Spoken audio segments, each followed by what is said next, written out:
My doctor told me I had 6 months to live. My family threw a party to celebrate my life. But I heard my daughter whispering, "Finally, we'll get the house." That night, I made one phone call to my lawyer. At the next family dinner, 2 detectives walked in, and my son's face went white. Subscribe to the channel.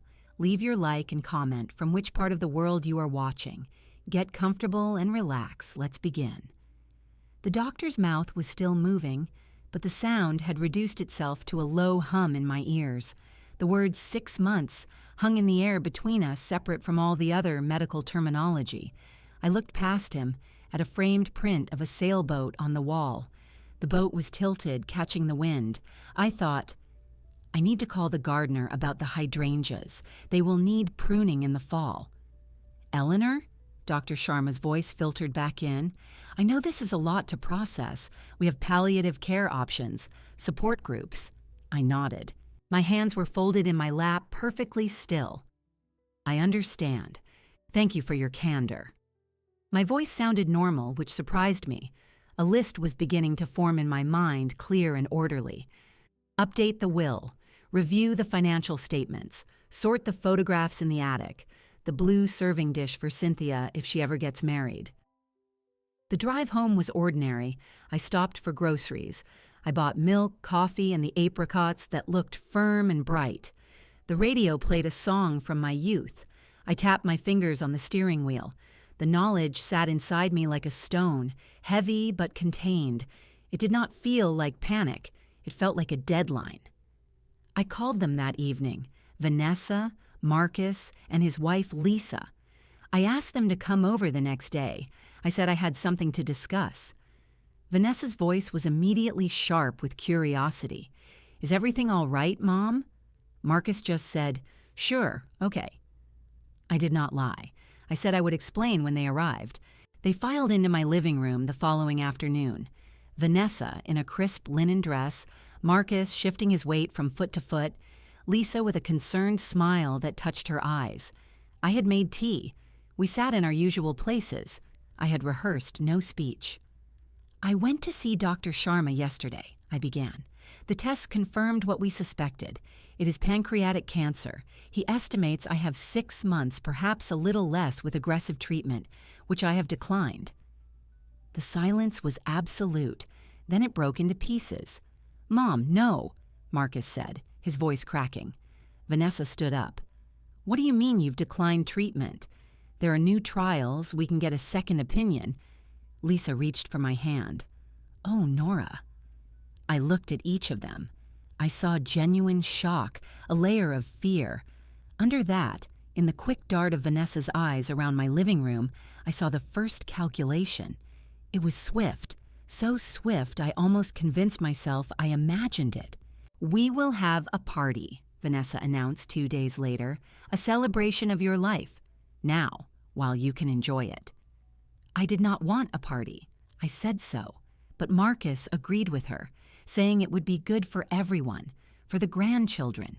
Lisa said it would be a beautiful way to show love. I felt the pressure of their collective will, a steamroller of assumed concern. I acquiesced. It was easier. They took over my house. Vanessa brought streamers and a banner that read, "We love you, Grandma," in loud, cheerful letters. Marcus moved furniture. Lisa prepared trays of food. My home became a stage, and I was the guest of honor in a play I had not written. The day arrived. The house was full of people. Cousins, a few old friends from the library, neighbors. The air was thick with perfume and the smell of catered finger foods. Laughter was too loud. Everyone hugged me, their eyes shiny with a pity they mistook for compassion. I sat in my favorite armchair, the one my husband Robert had bought for my 40th birthday. The upholstery was worn soft in the seat. I felt the familiar dip of the cushion and held onto it. Vanessa placed a piece of cake on a plate and handed it to me. It was chocolate with thick, sugary frosting. Try it, Mom. It's from that expensive bakery. I took a bite. The sweetness was cloying, sticking to the roof of my mouth. I set the plate aside. The noise swelled around me. I saw my grandson, Jamal, looking lost by the bookcase. I saw an old colleague nodding off on the sofa. I needed a moment of quiet. I began the slow process of rising from my chair, my bones protesting. I moved toward the hallway that led to the kitchen, using the wall for support. The hallway was dimmer, cooler. The noise from the living room muted.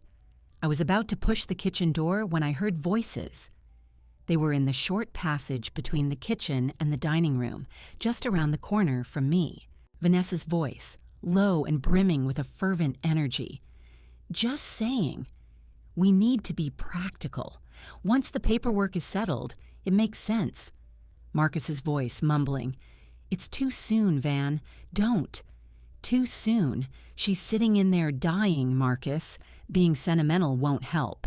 We have to think about the value. This neighborhood has skyrocketed. A straight sale, no fuss. Split it down the middle. My interior designer already gave me some ideas for staging." A pause. I did not breathe. The floral wallpaper in the hallway seemed to pulse. "Have you told her?" Marcus asked. "Told her what? That her legacy is best served as a check in our bank accounts? She wants us to be secure. This is security. Finally, we'll get the house. No more waiting, no more listening to stories about every scratch on the floorboard." I heard a sound then, a soft, weak chuckle. It was Marcus. It was his agreement. It was complicity. The world did not go dark. It did not spin. Instead, it became terribly, precisely clear. Every detail sharpened. The grain of the wood floor at my feet, the faint smell of lemon polish, the distant clink of a glass from the party, the stone of my diagnosis dissolved, and in its place spread a cold, metallic clarity. I saw it all.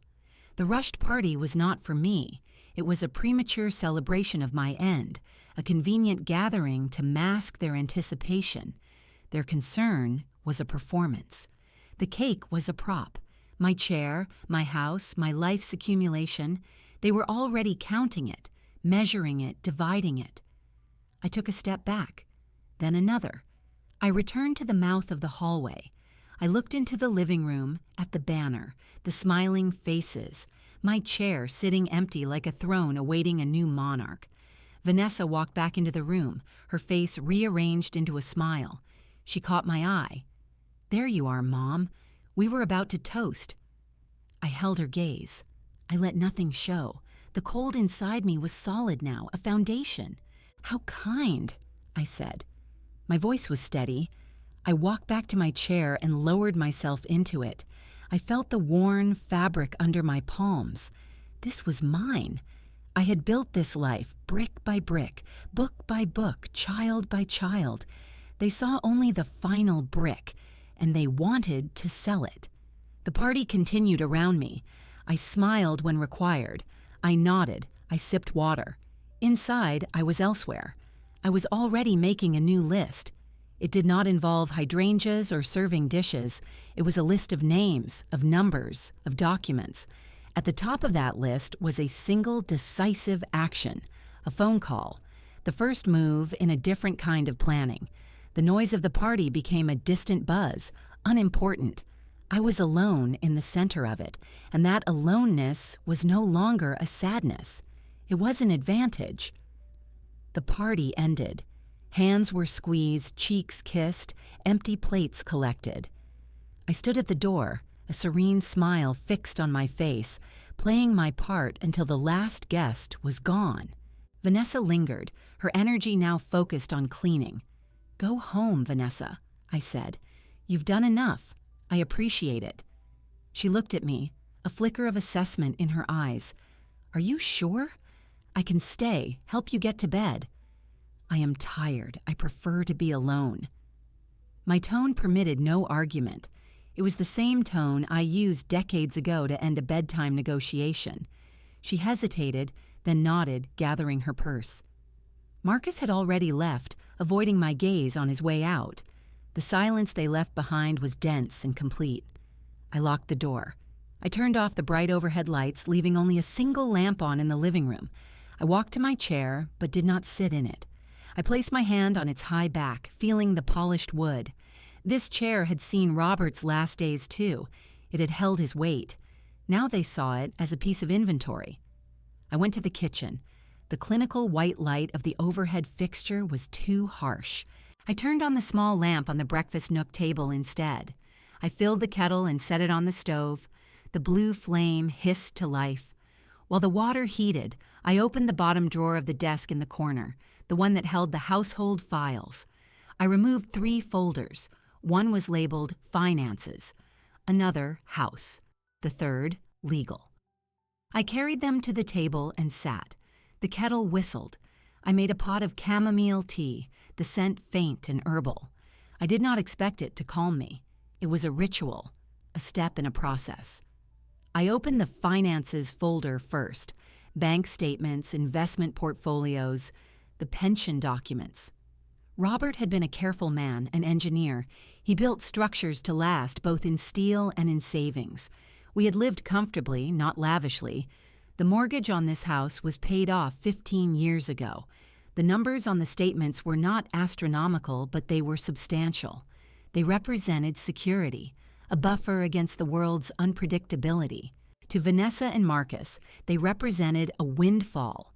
Next, the house folder, the deed, the property tax records, receipts for the new roof from 5 years ago, the furnace from 2. I had meticulously documented every improvement, every repair. This was not just an asset. It was a system we had maintained, a machine we kept running.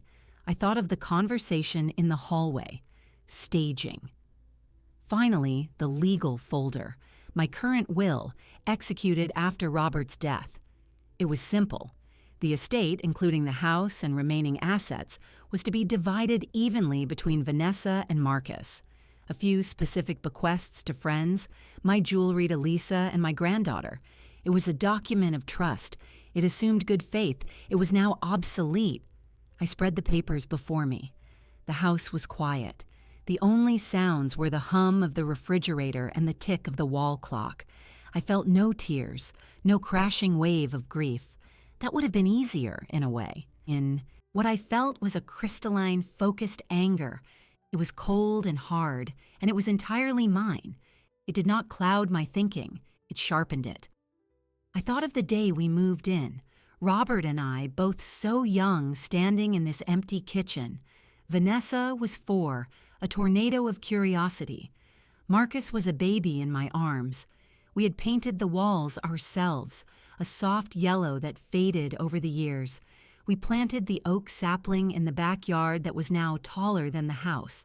Every mark on the floorboard, as Vanessa had dismissed it, was a chapter, a scratch from moving the piano, a dent from the time Marcus dropped a hammer. This was not a staging ground for a realtor's photo. It was a map of a life. They did not want the map. They wanted the territory, to sell it off and parcel it out. They saw an end. I saw a legacy, and I would not let them cannibalize it. The plan began not as a dramatic scheme, but as a series of logical steps. The first step was protection. The will was too blunt an instrument, too easily contested, too final. I needed something more flexible, more powerful, and alive. I needed a living trust. I had read about them years ago when helping a friend. A trust could hold assets, dictate terms, and survive me. It could be specific, conditional, and ironclad. The second step was evidence. Their greed was my weapon, but I needed to document it. I remembered Vanessa's voice, so clear in the hallway. I would need more than my own memory. The third step was the ally. I could not do this alone within the legal framework. I needed an expert, someone who would see this not as a family squabble, but as a matter of justice. I knew who to call, Adelaide Clark. I had met her years earlier at a library fundraiser. She was a friend of a friend, a formidable presence. We had spoken briefly about estate planning for women. She had given me her card. I had filed it away, never thinking I would need it for this. The clock read 2:17 a.m. The tea in my cup was cold. I was not tired. The cold clarity was like a stimulant. I stood and went to the small desk in the living room. In the top drawer, in a plastic organizer, I found her business card. Adelaide Clark, Eskimo Clark and Associates, Estate and Trust Law. The card was simple, elegant, authoritative. I did not hesitate. I picked up the landline phone on the desk. Dialing the number in the middle of the night would be irrational. I needed to be seen as rational, composed, and decisive. I waited. I sat in the armchair and watched the sky outside the window lighten from black to deep blue to a soft gray. At 7:30 a.m., I dialed. The phone was answered by a receptionist. "Clark & Associates, how may I direct your call?" "My name is Eleanor Vance. I need to speak with Ms. Adelaide Clark regarding an urgent matter of estate planning. It is a sensitive family issue. One moment, please." There was a brief hold, then a voice came on the line. It was lower than I remembered, calm and measured. "Eleanor Vance, this is Adelaide Clark. What can I do for you?" "I have recently received a terminal diagnosis," I said, my voice even. "My children have just revealed, to my hearing, that their primary concern is the immediate liquidation of my home and assets upon my death. I wish to prevent this. I wish to redirect my entire estate, and I may need to document attempts at coercion. I believe I require a living trust and legal counsel." There was a pause on the other end. It was not a pause of shock, but of processing. I heard the rustle of paper. "I see," Adelaide Clark said. Her tone had shifted, become focused, intent. "That is a serious matter. When can you come to my office?" "Today, if possible." "This morning would be suitable," I said. 10 o'clock. "Do you have the documents you mentioned?" "I have them organized." "Bring them. We will need to move quickly to establish capacity and intent before any challenges can be suggested. I'm sorry for the circumstances, Eleanor, but you are doing the right thing." "Thank you," I said. The words felt inadequate. What I felt was not gratitude, but the first loosening of a tight wire in my chest. I had taken a step. I had chosen a path. I hung up the phone. The morning sun was now streaming through the window, falling across the floorboards they wanted to sell. It illuminated the dust motes in the air. I looked at them, not with sentiment, but with calculation. Everything in this room, every particle, was now part of the plan. I went upstairs to dress. I had a meeting to attend. The office of Clark & Associates was on the 3rd floor of a brick building downtown. The elevator was slow and quiet. When the doors opened, I was met with a carpeted hallway and the scent of wood polish and paper. The reception area was understated. A few chairs, a potted fern, a young woman at a desk who looked up and smiled. "Eleanor Vance for Adelaide Clark," I said. "Of course. She's expecting you. Right this way." I followed her down a short hall. She opened a heavy wooden door and gestured for me to enter. Adelaide Clark's office was not large, but it commanded attention. Floor-to-ceiling bookshelves held thick, uniform legal volumes. A large, polished desk sat before a window overlooking the street. Adelaide stood from behind the desk. She was as I remembered, tall, with closely cropped hair that was more salt than pepper, and sharp, intelligent eyes behind stylish glasses. She wore a tailored suit of deep burgundy. "Eleanor," she said, coming around the desk. Her handshake was firm, dry. "Please sit. Can I get you some water? Coffee?" "No, thank you." I took the chair she indicated, placing my folder on the edge of her desk. I sat straight, my hands in my lap. She returned to her seat, her gaze direct and assessing. "First, I am sorry for your diagnosis. That is a difficult reality to face alone. Second, tell me exactly what happened, from the beginning." I recounted the events of the last week, the diagnosis, the party, the overheard conversation in the hallway. I did not embellish. I did not raise my voice. I quoted Vanessa and Marcus as precisely as I could recall. She said, "Finally, we'll get the house." He chuckled. It was an agreement. Adelaide listened without interruption, taking a few notes on a legal pad. When I finished, she leaned back in her chair. "I see. Their assumption is common.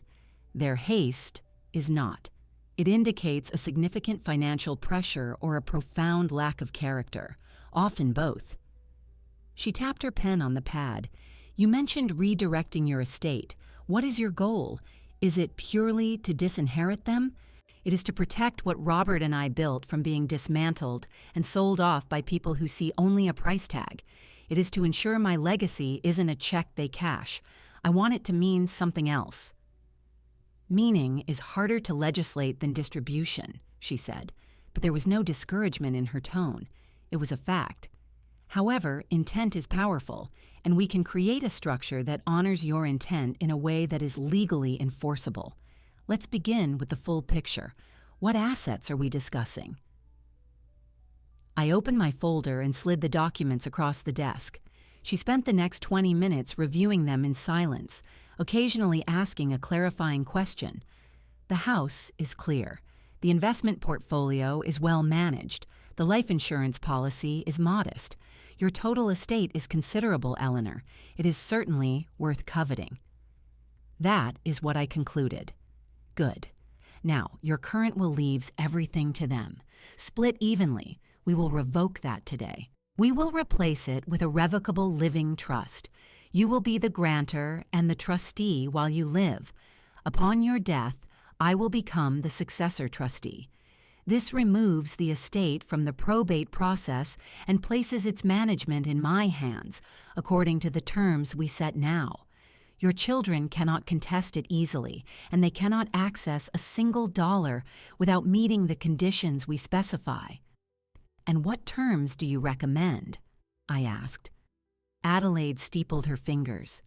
The nuclear option is to leave it all to charity and write them out completely. It is clean. It is final. But from what you've said, you seek something more. Instructive. I do. Then we design a lesson. A faint, hard smile touched her lips. We place the house and the bulk of the assets into the trust. Upon your death, the house is to be donated, fully furnished, to a designated nonprofit, perhaps a community land trust that provides housing for low-income seniors. A fitting irony. The liquid assets can be split between a scholarship fund at the library where you worked and a charitable foundation of your choice. Your personal effects, jewelry, etc. can be distributed per a separate letter of instruction. Nothing of significant monetary value goes to Vanessa or Marcus. I considered this. It was satisfying in its totality, but it lacked the confrontation, the moment of reckoning I realized I needed. They needed to see the door slam shut. They needed to understand why. What if they believe they are still inheriting? I asked slowly.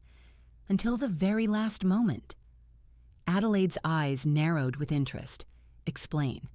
I want to see their faces when they learn the truth. Not in a letter after I'm gone. In person. I want them to hear the terms from you in a setting they cannot immediately escape. I want there to be witnesses. You are speaking of a post-mortem meeting, a reading of the trust terms. No, I said. I am speaking of a meeting before I die. A final dinner. I will invite them under the pretext of sharing my final wishes. They will come expecting a reassurance or a preview of the will. You will arrive with the necessary legal authority, and you will explain the new reality to them. Then, and only then, will they understand the cost of their anticipation. Adelaide was silent for a long moment. She removed her glasses and cleaned them with a cloth from her desk drawer. That is a bold strategy. It carries emotional risk for you. My emotional risk has already been realized. This is about consequence. There is also a legal consideration. If they believe they are still beneficiaries, they may attempt to exert pressure on you before the dinner to change your mind. We need to document that pressure if it occurs. It will bolster any claim of undue influence on their part should they try to contest the trust after the fact. Then, we document it, I said. I had already thought of this. I believe they will try to speak to me about the future, about practical matters. Good. Let them. Do not agree to anything. Do not sign anything. Simply listen. If you can safely record those conversations, do so. Our state is a one-party consent state. You may record any conversation you are a part of. She opened a drawer and pulled out a small, simple digital recorder. Do you know how to use one of these? I can learn. She showed me the controls. Record, stop, play. It fit in the palm of my hand. Use it. Every time they visit, every call. We are building a file. Now, for the dinner itself. You wish me to be there, to present the terms. I can do that. I would also recommend having a second witness present, someone of unimpeachable standing, a retired judge I know, or a doctor, to attest to your soundness of mind and the voluntary nature of the proceedings. Dr. Sharma, I said immediately, your oncologist? Perfect. His testimony would be crucial. I will contact him with your permission. We will need a signed affidavit from him regarding your mental capacity, dated the day of the dinner. I nodded. The plan was cohering from an angry impulse into a viable architecture. And the trust documents, when are they effective? The trust is effective the moment we sign and fund it. We can do that today. I will have my assistant draft the documents immediately. You will leave here with a legally binding trust that owns your house and your assets. Your children have no claim. The dinner is not to change anything. It is to reveal what has already been changed. A deep sense of order settled over me. This was the opposite of the chaotic, emotional betrayal. This was procedure. This was law. What about the police? I asked, recalling the outline in my mind. Adelaide's eyebrows raised slightly. The police? You mentioned coercion, elder fraud. Are those not criminal matters? They can be, she said slowly, understanding dawning. If we have evidence of them pressuring you for financial gain following a diagnosis, that could constitute attempted fraud or financial exploitation of a vulnerable adult. It is a serious allegation. It would require a formal report and an investigation. I want that option available, I said, my voice quiet. I want them to see that their actions have consequences beyond disinheritance, that their greed could have a criminal price. Adelaide studied me. She gave a single slow nod. Then we build the file with that in mind. The recordings, the timing, their statements. We will consult with a colleague of mine who specializes in that area of law. We will be prepared to make that call, if you decide it is necessary.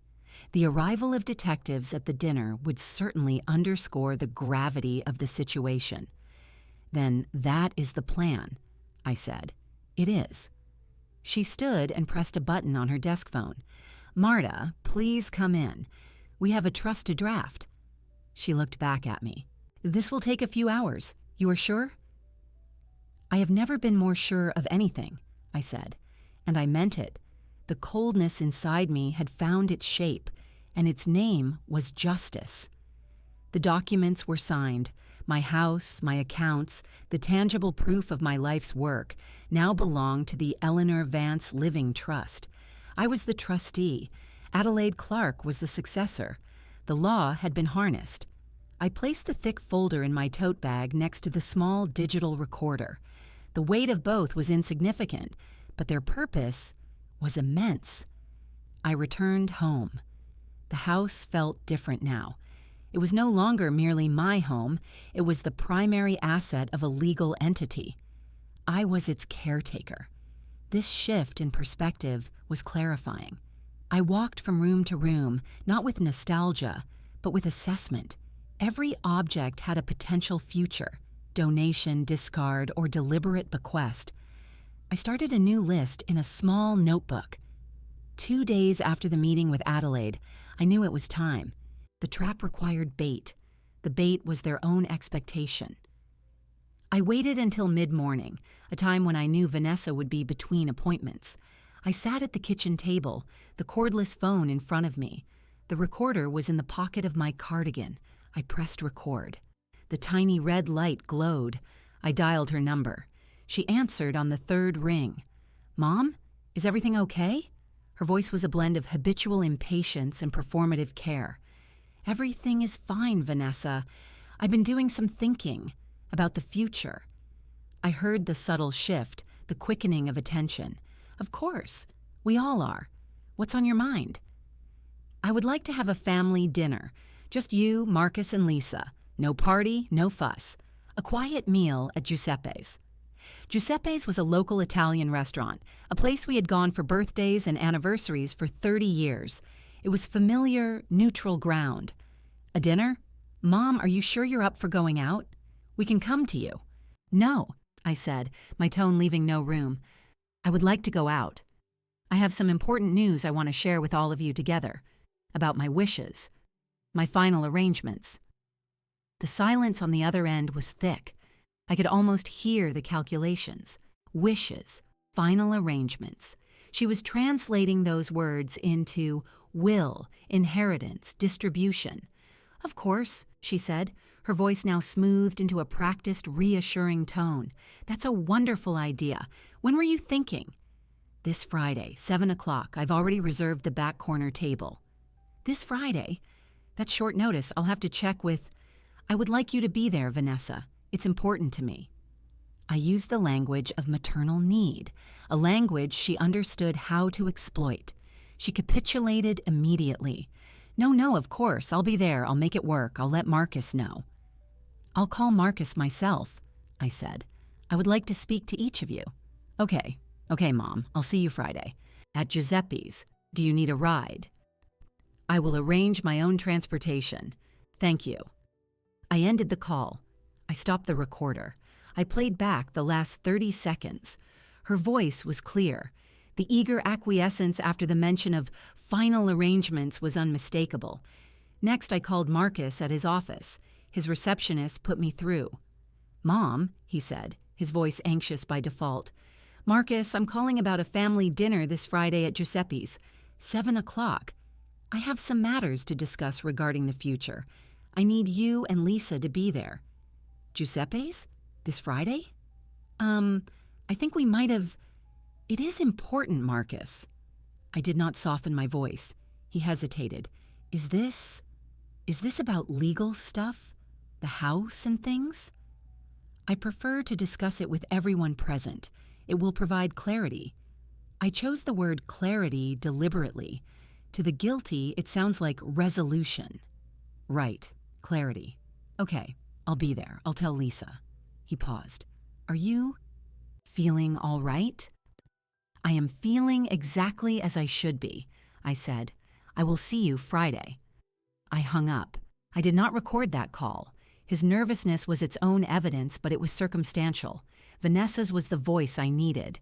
The third call was to Lisa. I did not use the recorder. Lisa was not the enemy. Nora, hi, she answered, warmth in her voice. Lisa, dear, I'm calling to invite you and Marcus to dinner this Friday at Giuseppe's at 7. Oh, that sounds lovely. Just us? Yes, I have some family matters I wish to discuss. I wanted to extend the invitation to you personally. Her tone shifted, becoming gentle, concerned. Of course we'll be there. Is there anything I can bring? Anything you need? Just your presence, I said, and for a moment, I meant it. Lisa's decency was the foil that made the other's avarice so stark. Thank you, Lisa. After the calls, I sat in the silence. The invitations were issued. The hook was set. Now I waited for them to take the bait in the days leading up to the dinner. They did not disappoint. Vanessa visited the next afternoon. She brought soup from a deli. I was thinking about you all alone here, she said, placing the container in the refrigerator. About Friday, I'm glad you're being proactive. It's smart to get everything out in the open. It avoids confusion later. She wandered into the living room, her eyes scanning the bookshelves, the art on the walls. You know, I was talking to a friend who's a real estate attorney. He said probate can be such a nightmare if things aren't crystal clear, especially with properties that need work. The recorder was in my pocket. I kept my hand still. This house doesn't need work, Vanessa. It is well maintained. Of course, Mom. But you know, for market appeal, sometimes a fresh coat of paint, some updates. I just want to make sure you're not worrying about any of that. We can handle all the details when the time comes." She sat on the sofa facing me. "Have you given any more thought to your will? I know it's morbid, but it would give me such peace of mind to know your wishes." "My wishes will be made clear on Friday," I said, my face neutral. She leaned forward, a conspiratorial gleam in her eye. "You can tell me now. I'm your daughter. I just want to help you carry out your vision." "My vision is for Friday," I repeated. The red light in my pocket felt like a heartbeat. She sat back, a flicker of frustration crossing her features before she masked it with a smile. "Okay, Friday it is." Marcus called the following evening. His voice was strained. "Mom, listen, about Friday. I want you to know I love you. Whatever you decide, it's your choice. I support you." This was new. This was guilt. "Thank you, Marcus. That is kind to say. It's just, things are complicated sometimes. People have pressures. Vanessa means well, she just gets ahead of herself." Or he was rambling, seeking absolution in advance. "I want you to be at peace. That's all." "I am seeking peace, Marcus. Good night." I ended the call. His weakness was more sickening than Vanessa's aggression. He knew it was wrong, but he followed. He would let her steer them both over the cliff. The final piece fell into place on Thursday. Adelaide called. "I have spoken with Dr. Sharma. He will be at the restaurant, seated at the bar as a casual patron. He will observe the beginning of the meeting and be available to provide his affidavit regarding your capacity. I've also consulted with my colleague. As we discussed, he has reviewed the preliminary information. He agrees there is sufficient cause to open an investigation into attempted financial exploitation. He will have 2 detectives on standby. If during the dinner they attempt to pressure you or reveal their intent, it will provide the necessary grounds for the detectives to make an appearance. The choice to involve them will be yours in the moment." "Understood," I said. "The stage is set, Eleanor. Are you prepared?" I looked out the kitchen window at my garden. The hydrangeas were beginning to fade. "I am prepared." The morning of the dinner arrived. The house was quiet. The plan was a series of completed checkboxes, documents signed, calls recorded, allies briefed. Now there was only the execution, and that required a different kind of preparation. It required presentation. I slept little, but I did not feel tired. A steady, humming focus had replaced the need for rest. I rose at my usual time, performed my usual routine: shower, medication, a light breakfast. The ordinary actions felt significant, each one a reaffirmation of my control over the day. After breakfast, I went to my bedroom. I opened the closet. My clothes were organized by season and function. I passed over the soft cardigans and house dresses. I passed over the formal black suit I wore to funerals. My hand stopped on a dress of deep emerald green. It was a sheath dress made of a heavy silk blend. I had bought it with Robert for a gallery opening years ago. It was elegant but not flashy. It had structure. It made me stand straight. I took it from the closet and laid it on the bed. I selected undergarments, stockings. From my jewelry box, I chose simple pearl studs and a single bracelet, a thin chain of gold with a small engraved disc. Robert had given it to me on our 30th anniversary. The engraving read, "To my anchor." I fastened it around my wrist. It was not sentimentality. It was a reminder of the partnership that had built everything they were so eager to liquidate. I dressed slowly, with care. The fabric felt cool against my skin. I zipped the side zipper, smoothed the front. I looked at myself in the full-length mirror. The woman who looked back was thin, her face more gaunt than it had been a month ago, but her posture was erect. Her eyes were clear. The green of the dress brought out the warmth in her brown skin, contrasted with the silver of her braided hair. She looked like a woman with a purpose. I applied a minimal amount of makeup. Powder, a touch of lipstick in a muted berry shade. I studied the effect. I needed to appear composed, healthy enough to be of sound mind, but unquestionably a woman under the shadow of illness. The balance was correct.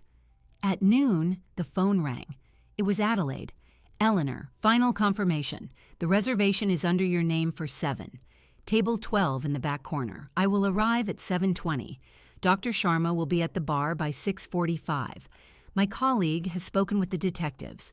They will be in an unmarked car parked across the street. If you need them, you simply need to say, 'I believe we require clarity on the legal boundaries.' That is the signal. Do you understand?" "I understand. I believe we require clarity on the legal boundaries." "Good. How are you feeling?" "Prepared. Remember, you hold all the power. The documents are executed. The trust is irrevocable. Tonight is not a negotiation. It is a revelation. Let them talk. Let them reveal themselves. The choice to escalate is yours, but the outcome is already decided." "I remember," I said. "Then I will see you this evening." I hung up. I walked through the house one final time before leaving. I was not saying goodbye. I was conducting an inventory of what I was protecting: the books, the photographs, the slight warp in the hardwood floor near the fireplace. They were all items in the trust now, destined for a future I had chosen. The thought was a solid comfort. In the early afternoon, I sat at the kitchen table with my small notebook. I wrote 2 letters.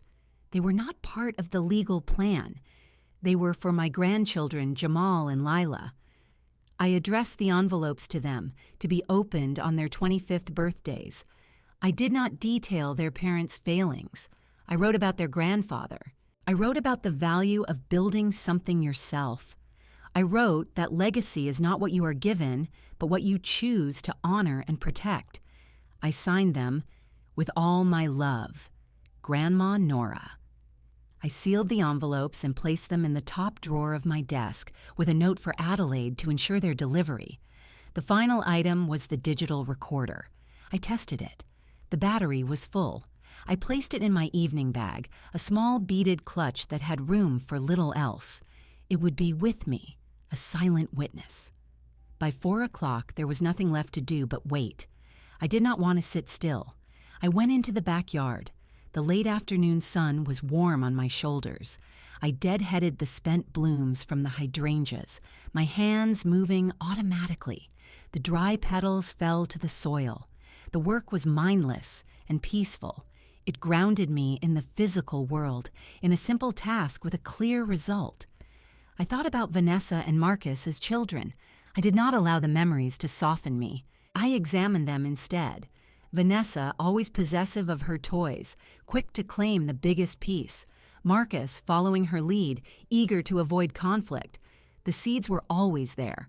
We, as parents, had perhaps mistaken strength of will for ambition and a desire for peace for kindness. We had not prepared for the corrosion of adulthood, for the pressures that turn minor flaws into fatal fractures. The sun began to lower. I went inside, washed the soil from my hands, and checked my appearance once more in the hall mirror. Everything was in order. I called for a car service. I did not want to drive myself. I wanted to arrive as a guest without the mundane concerns of parking. At 6:15, a black sedan pulled into my driveway. I collected my bag, my key, and my resolve. I locked the front door behind me. The drive to Giuseppe's was short. The familiar streets passed by. I watched the neighborhood's transition from residential to the small downtown district. The driver, a polite young man, made no conversation. I was grateful. We pulled up in front of the restaurant at 6:45 exactly. The warm glow from the windows spilled onto the sidewalk. I could see figures inside, the comfortable bustle of a Friday night. "Would you like me to wait, ma'am?" the driver asked. "No, thank you," I said. "My party will see me home." I stepped out of the car. The evening air was cool. I straightened my dress, took a breath that was deep and even, and walked toward the door. I was not a sick woman going to her last supper. I was a trustee arriving to settle an account.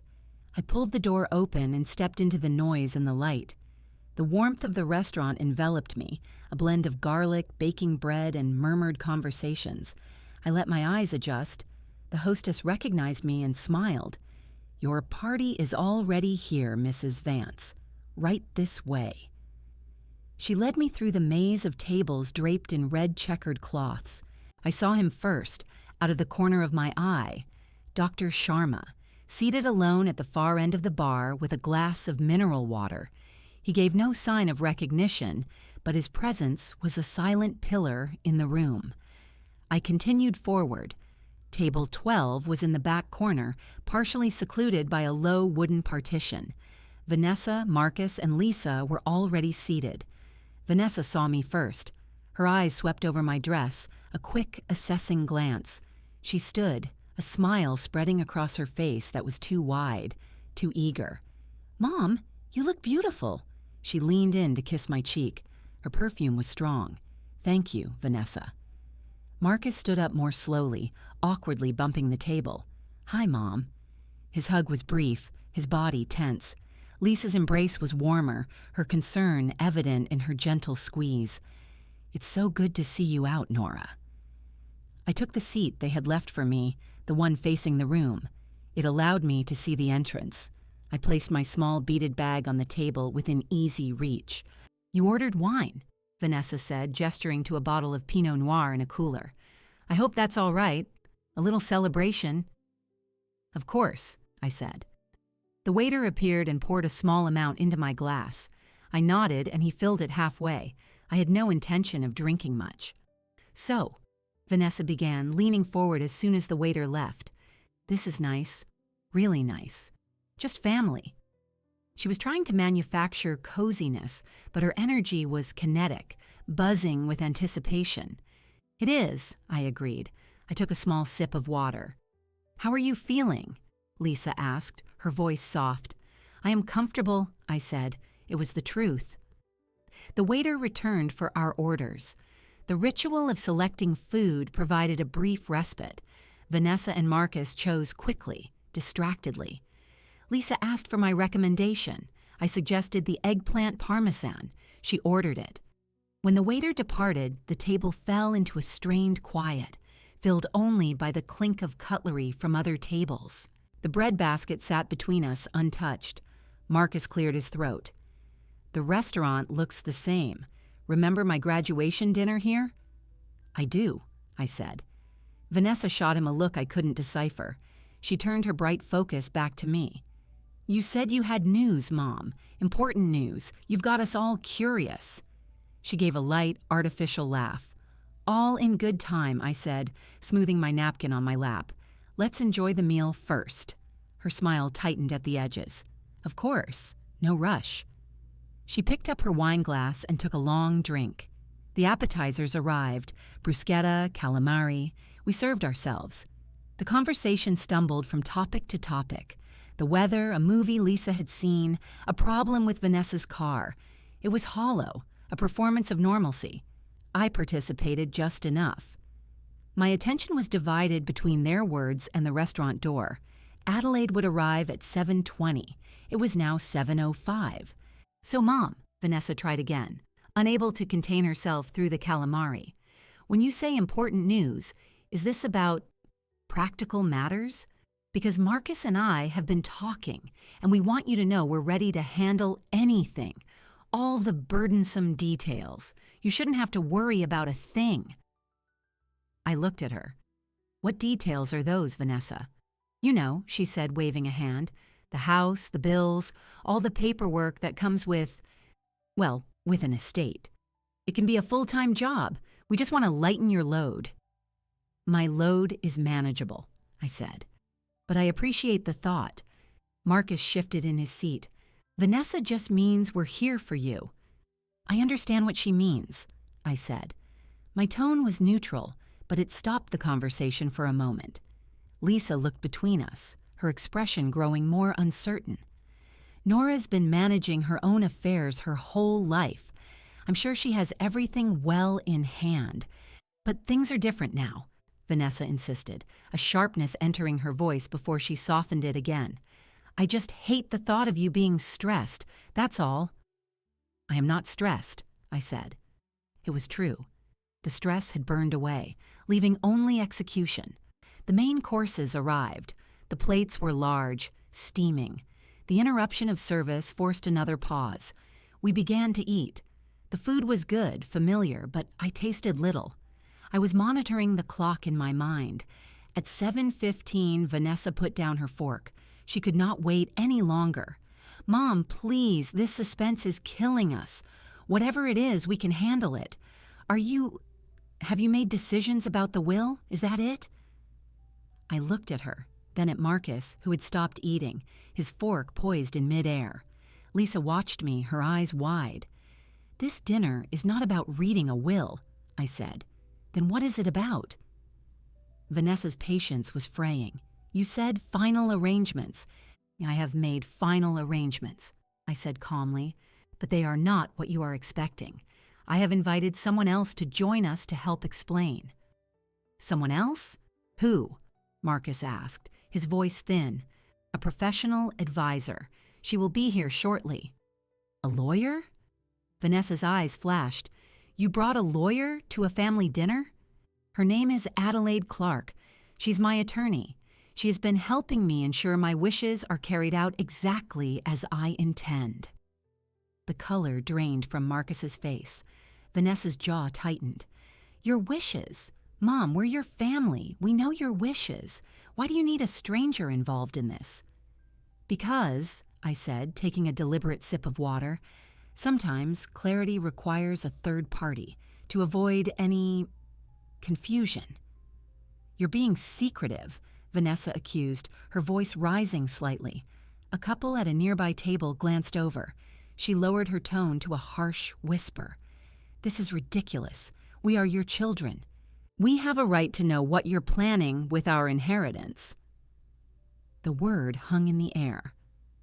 Our inheritance? Lisa inhaled sharply. "Is that what you believe it is?" I asked, my voice very quiet. "Your inheritance?" "Well, of course it is," Vanessa said, but a flicker of doubt crossed her face. "What else would it be?" "An inheritance implies a gift," I said. "It implies a legacy willingly passed on. It is not an entitlement. It is not a right seized before the breath has left the body." Vanessa stared at me. Marcus looked down at his plate. The festive pretense was gone, stripped away in 3 sentences. "Mom," Marcus began, pleading. At that moment, I saw a figure appear at the hostess stand, Adelaide Clark, in a navy blue suit, her posture erect. The hostess pointed toward our table. Adelaide nodded and began to walk toward us, her heels making a firm, purposeful sound on the tile floor. I looked back at my children. "She's here," I said. "Now you will have your clarity."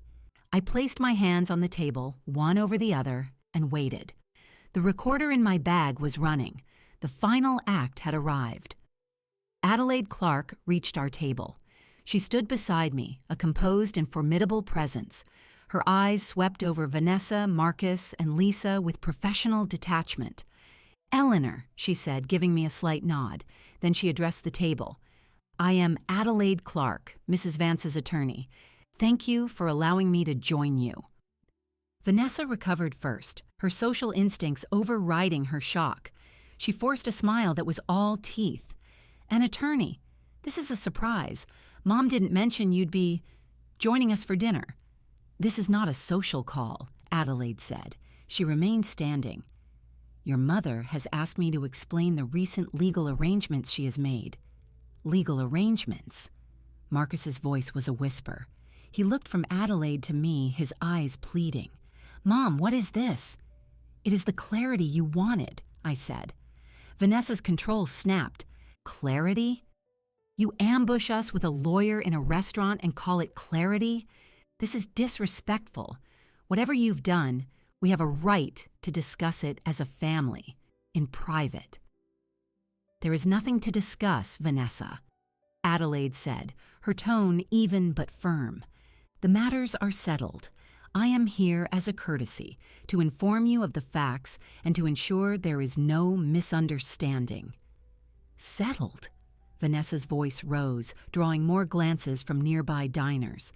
"Nothing is settled until she's gone. She's sick. She might not be thinking clearly. We can challenge. Your mother's capacity is not in question, Adelaide interrupted. She placed a leather portfolio on the edge of the table. She has undergone independent evaluation.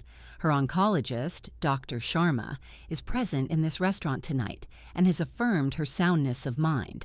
Any challenge on those grounds would be frivolous and unsuccessful.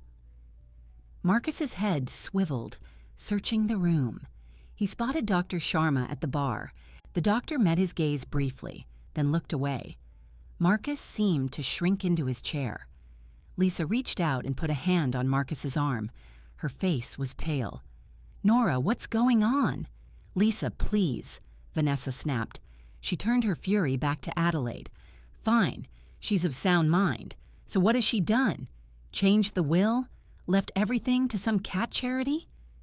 "Not a cat charity," Adelaide said, unflappable. "But you are closer than you might think. 5 days ago, Eleanor Vance executed a revocable, living trust. She transferred the title of her home, her investment accounts, and all her significant assets into that trust. She is the current trustee. I am the named successor trustee. Upon her death, I will assume control and distribute the assets according to the trust's irrevocable terms." The word irrevocable landed like a stone in water. "You can't do that," Vanessa said, but the certainty was leaching from her voice. "It is already done," I said quietly. "What are the terms?" Marcus asked, the question a dry rasp. Adelaide opened the portfolio. The primary asset, the family home, is to be donated, fully furnished and intact, to the Community Housing Land Trust for use as affordable housing for senior citizens. The liquid assets are divided equally between a scholarship fund for library sciences at the State University and the charitable foundation of your mother's choice. Personal effects are to be distributed per a separate letter of instruction. There are no monetary bequests to either Vanessa or Marcus Vance. The silence at the table was absolute. Vanessa stared, uncomprehending. Marcus put his head in his hands. Lisa made a small, pained sound. Then Vanessa erupted. No, this is insane. That's our house. That's our money. You can't just give it away." She was half standing, her chair scraping loudly on the floor. "Mom, tell me this is a joke. Tell me this woman is lying. You wouldn't do this to your own children." I looked at her, at the real, unvarnished rage and greed contorting her features. "You did this to yourselves," I said, "the moment you began measuring my life in square footage and dollar signs." "This is because of what I said? At the party? That was just talk. I was just being practical." She was shouting now. A waiter paused, uncertain. "It was not just talk," I said. I reached into my beaded bag and retrieved the small digital recorder. I placed it on the table. "It was a plan, and you reiterated it to me repeatedly, trying to coax my wishes from me. It is all here." Marcus looked up, his face ashen. "You recorded us." "To document the pressure," Adelaide stated. "Attempts to influence a vulnerable adult for financial gain following a terminal diagnosis can constitute elder coercion or fraud. These recordings, along with the timing, create a compelling picture." Vanessa laughed, a harsh, wild sound. "Fraud? We didn't take anything. We haven't done anything illegal. You have no proof of a crime." "Your intent is clear," Adelaide countered. "The law considers exploitation in stages. The planning, the pressure, the attempted manipulation. It is not necessary for money to actually change hands." "You're bluffing," Vanessa spat. "This is a scare tactic, to punish us. Well, we'll see about this. We'll get our own lawyer. We'll tie that trust up in court for years. That charity will never see a dime." She pointed a shaking finger at me. "You'll be gone and we'll still be here. We'll fight it." I felt a final cold click within me. The last vestige of hope, that some shred of shame might stop them, vanished. They would fight. They would drag the legacy Robert and I built through the mud, wasting its value on legal fees, tormenting Adelaide, all to claim what they felt was theirs. They had learned nothing. I looked at Adelaide. I gave a small, almost imperceptible nod. Then I spoke the phrase we had agreed upon. My voice was clear, calm, and carried over Vanessa's fury. I believe we require clarity on the legal boundaries. Adelaide's hand went to the phone in her jacket pocket. She sent a pre-written text. For a moment, nothing happened. Vanessa was still breathing heavily, glaring at me. Marcus was frozen in his chair. Lisa had tears in her eyes. Then the restaurant's front door opened again. 2 men entered. They were not dressed for dinner. One wore a khaki jacket over a polo shirt, the other a dark windbreaker. Their posture was alert, their eyes scanning the room. They had the unmistakable bearing of law enforcement. The hostess gestured toward our table. The men walked through the restaurant. Conversations at nearby tables dipped as they passed. Dr. Sharma watched from the bar, his expression solemn. They stopped at the edge of our table. The man in the khaki jacket showed a badge, clipped to his belt. "Evening. I'm Detective Miller. This is Detective Ruiz. We're looking for Vanessa Vance and Marcus Vance." Vanessa's defiant posture collapsed. She slowly sank back into her chair. All the color drained from her face, leaving her makeup stark. Marcus made a small, choked sound. He looked at me, his eyes wide with pure, undiluted terror. I met his gaze, then turned my attention to the detectives. I took a slow, deliberate sip of my water. The ice clinked softly against the glass. The moment stretched, taut and silent before anyone spoke again. The detectives stood waiting, their presence a cold, solid fact in the warm room. Detective Miller's eyes moved from Vanessa's frozen form to Marcus's terrified face. "I'll ask again. Vanessa Vance and Marcus Vance?" Vanessa found her voice, but it was stripped of all its prior force, reduced to a shaky whisper. "I'm Vanessa Vance. This is my brother. What is this about?" "We'd like to ask you some questions regarding an investigation into potential financial exploitation of a vulnerable adult," Detective Ruiz said. His tone was professional, devoid of accusation but full of implication. "Exploitation?" Marcus breathed the word like it was toxic. Adelaide Clark stepped forward slightly, assuming the role of narrator. "Detectives, I am Adelaide Clark, legal counsel for Mrs. Eleanor Vance.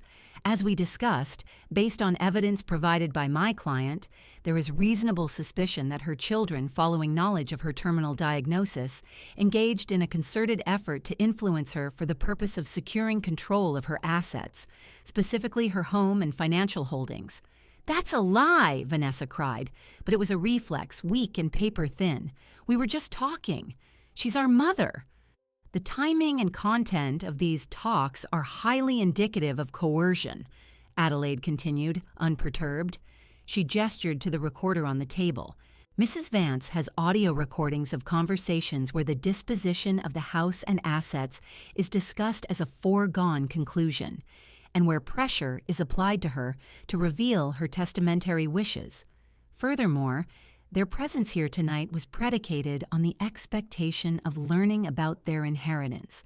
When informed that the assets have been legally placed into an irrevocable trust for charity, their response was to threaten protracted litigation." Detective Miller nodded, his gaze settling on Vanessa. "Threatening legal action to contest a valid trust, especially after applying pressure, can be seen as a continuation of the exploitative effort. It's about intent and pattern." "We didn't know about any trust," Marcus blurted out. "She didn't tell us." "You are not entitled to be informed," Adelaide stated coolly.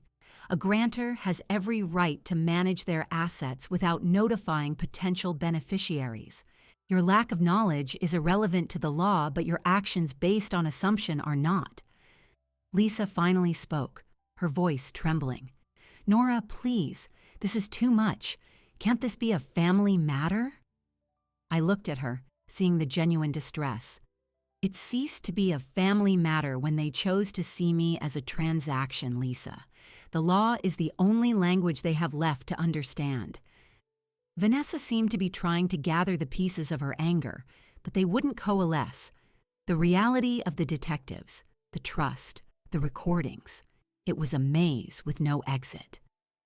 "You set us up," she said to me, her voice hollow. "You planned all of this." "I protected what was mine," I corrected. "You planned the liquidation. I planned the legacy." Detective Ruiz addressed Vanessa and Marcus directly. "We need you to come down to the station to give statements. This is a voluntary interview at this stage. You are not under arrest, but it is in your interest to cooperate." "I'm not going anywhere," Vanessa said, crossing her arms, a last childish gesture of defiance. "You can come voluntarily now," Detective Miller said, his tone leaving no room for debate. "Or we can pursue subpoenas and make it more formal. Your choice." Marcus put a hand over his eyes. "Oh, God. What could happen?" Lisa asked the detectives, her arm around Marcus's shaking shoulders. "That depends on the findings of the investigation," Detective Ruiz explained. "If the evidence supports it, the district attorney could file charges for attempted theft, fraud, or financial exploitation of a vulnerable adult. Those are felony charges. At a minimum, it would result in a permanent record and potentially restraining orders barring contact with Mrs. Vance or any involvement with her estate." Felony charges. The words seemed to physically strike Marcus. He dropped his hand and stared at me, his eyes red-rimmed. "Mom, please. I'm sorry. I'm so sorry. I never wanted this. It was the money. I have debts. I was scared." The confession tumbled out, a desperate bid for mercy. Vanessa turned on him. "Shut up, Marcus. Don't you say another word." "It's too late, Vanessa," I said. "The truth is already recorded. Your own words. His complicity. The law doesn't care about your apologies now. It only cares about your actions." Adelaide picked up the digital recorder and handed it to Detective Miller. "A copy of the files, along with a transcript and a timeline of events, is already with your office. This is the original."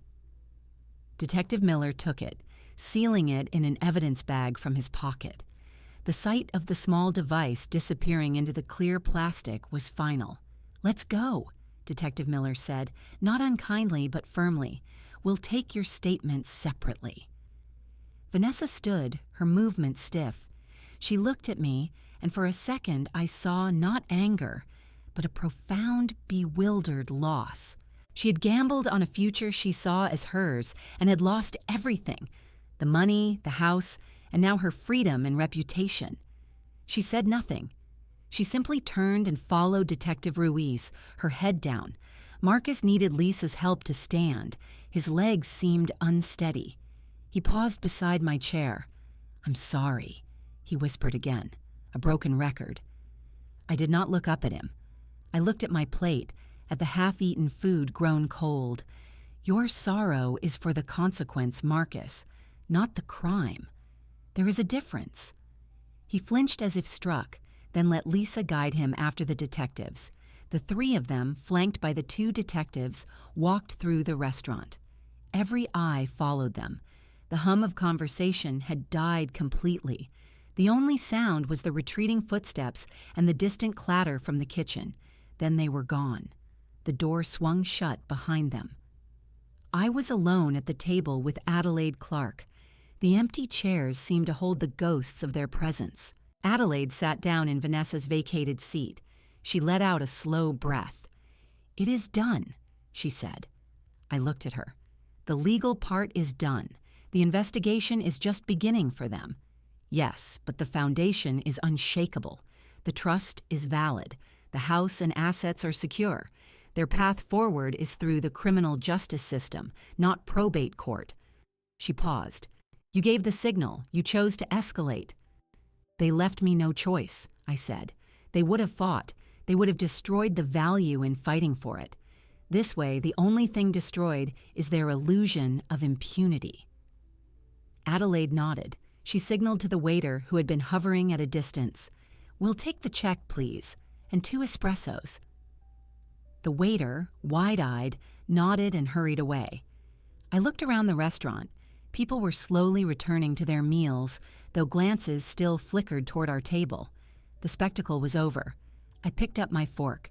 I cut a small piece of the now cold salmon on my plate. I lifted it to my mouth and ate it. It was not about hunger. It was about reclaiming the simple physical act of finishing a meal I had ordered, at a table I had chosen, on my own terms. The espresso arrived in small white cups. The bitter aroma cut through the lingering tension at the table. Adelaide paid the check despite my protest. "Consider it a professional courtesy," she said. We drank in silence. The restaurant was slowly returning to its normal rhythm, our corner now just another occupied table. "Dr. Sharma has left," Adelaide noted, glancing toward the now empty bar stool. "He will send the affidavit to my office in the morning." I nodded. "Thank you for arranging that." "My car is outside. I will drive you home." I did not argue. The focused energy that had sustained me through the dinner was beginning to dissipate, leaving behind a profound, bone-deep fatigue. We stood and walked through the restaurant. I felt the weight of curious glances, but I kept my eyes forward, my posture unchanged. The night air was cooler now. Adelaide's car, a sensible sedan, was parked nearby. I got into the passenger seat.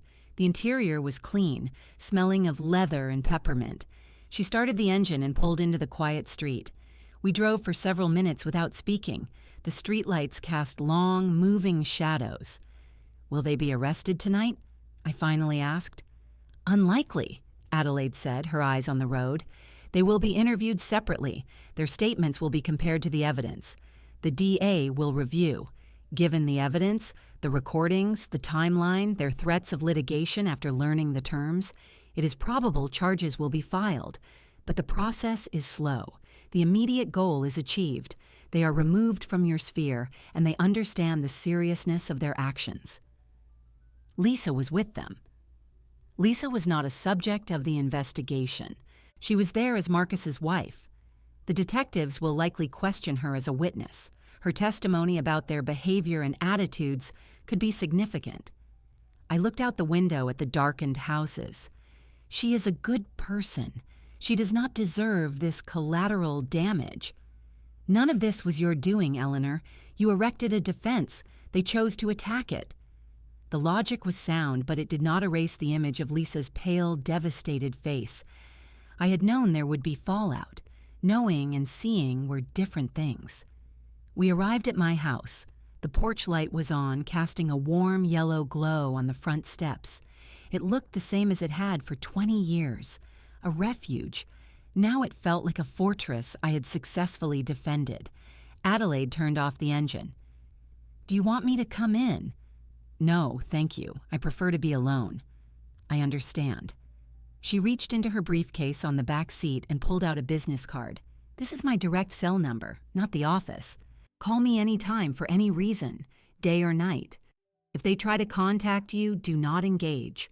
Refer them to me." I took the card. "I will. You have done a very difficult thing, and you have done it with remarkable strength. Try to rest now. The legal machinery will turn on its own. Your part is complete." I thanked her again and got out of the car. I walked up the path to my front door, heard her car pull away, then the quiet return. I unlocked the door and stepped inside. The house was silent. It was always silent, but this was a different quality of quiet. It was the silence after a storm. I turned on a lamp in the living room. The familiar objects in their familiar places seemed to regard me. I walked to my armchair and sat, not because I was tired, but because it was my place. I did not cry. I did not feel triumphant.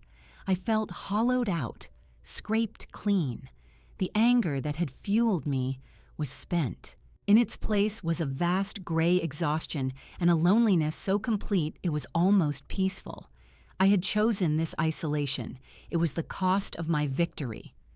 The phone rang an hour later. I let it ring 4 times before I answered. "Hello?" "It's Lisa." Her voice was thick, raw from crying. "Lisa." "They're still at the police station. They have lawyers now, different ones. Vanessa's husband is furious. Marcus, he just keeps saying he's sorry." She took a shaky breath. "Nora, why? Was it worth this? To ruin them?" The question was blunt, born of pain. I considered my answer. I did not ruin them, Lisa. They made choices. I simply ensured those choices had consequences. The ruin, as you call it, is the natural result of attempting to exploit a dying woman. The law defines that as a crime. I did not write the law. But you set the trap. You recorded them. You brought the police. I protected myself with the tools available to me. If their intentions had been pure, there would have been no trap, only a dinner where I shared my charitable plans. They would have been disappointed, perhaps hurt, but not in handcuffs. Their own words put them in that station, Lisa, not mine. She was silent for a long time. I could hear her breathing. They won't get the house, will they? No matter what happens with the police. No, the trust is irrevocable. The house will go to the community trust.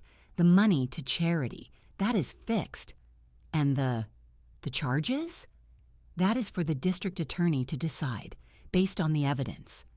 She began to cry softly. My kids. What do I tell my kids about their father? About their aunt? Tell them the truth when they are old enough to understand, I said, my voice gentler now. That sometimes greed makes people blind, that consequences are real, that their grandmother loved them, but she also believed in justice. I paused. I wrote letters to Jamal and Lila. They will get them when they are 25. I tried to explain. This seemed to stun her into a new kind of quiet.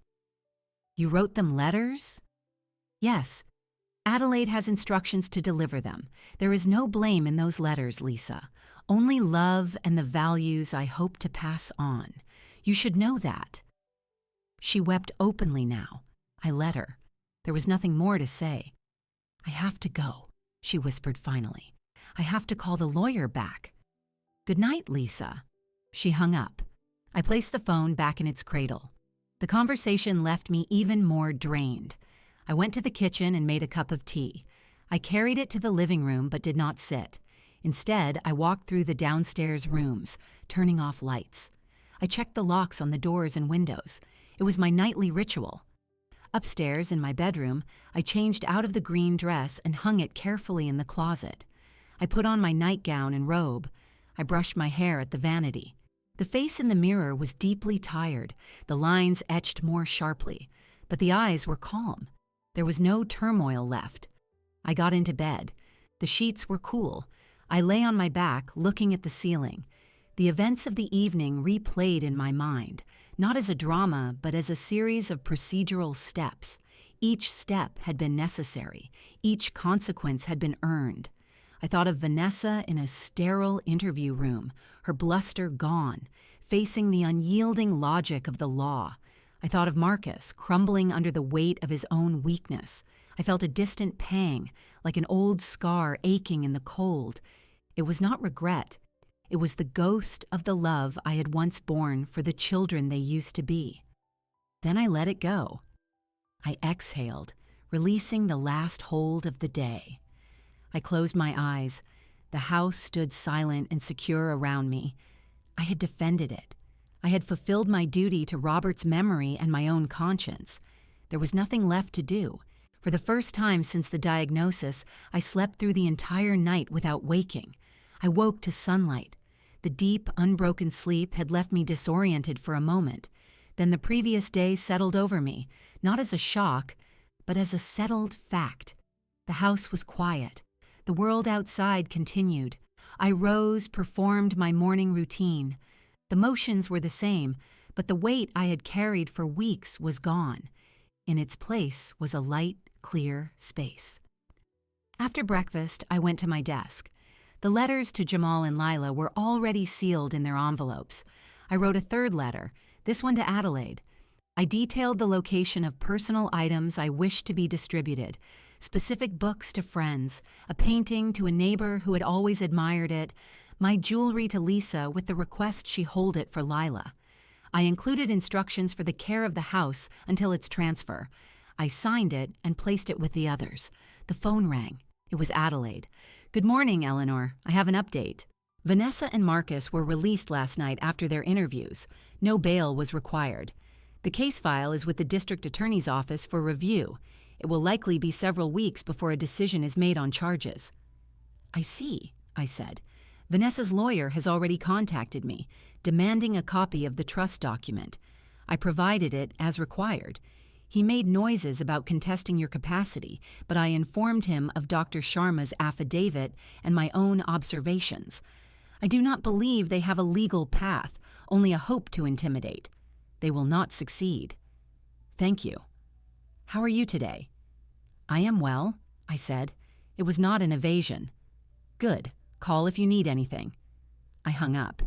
The news changed nothing. The machinery was in motion, and I was no longer part of its mechanism. I was a spectator to the consequences I had set in motion. It was enough. I spent the morning on small, deliberate tasks. I sorted through a box of photographs, discarding blurred duplicates, placing others into albums. I labeled the backs with names and dates. I was not preserving them for myself, but for the archive of a life that would soon pass into other hands. It was systematic work, and I found satisfaction in its order. In the afternoon, I went into the garden. The late-season sun was warm but carried the faint metallic hint of coming autumn. I put on my wide-brimmed hat and gardening gloves. I did not intend heavy labor. I walked the familiar paths between the raised beds, inspecting. The hydrangeas, their blue blooms now faded to parchment and burgundy, needed deadheading. I took my clippers and began. Snip. The dry flower head fell into the basket at my feet. Snip. Another. The work was rhythmic, physical without being strenuous.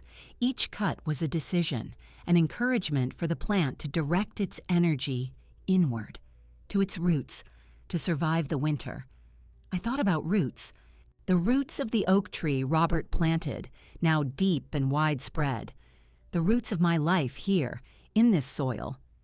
Vanessa and Marcus had wanted to sever those roots, to sell the land from under them. They had seen only the plant, not the system beneath. I had ensured the roots would remain, that the house would shelter other lives, that the money would fund other futures. The legacy was not in the thing itself, but in its continued purpose. I finished with the hydrangeas and moved to the herb garden. I clipped sprigs of rosemary and thyme, their sharp scents released into the air. I would use them to season my dinner, a simple, practical act. As I worked, I felt no towering sense of victory. I felt a quiet, solid rightness. The anger was entirely spent. The grief for my children had been a fire that burned down to ash. What remained was a clear-eyed recognition. I had loved them. They had made choices. I had made mine. Our stories had diverged irrevocably.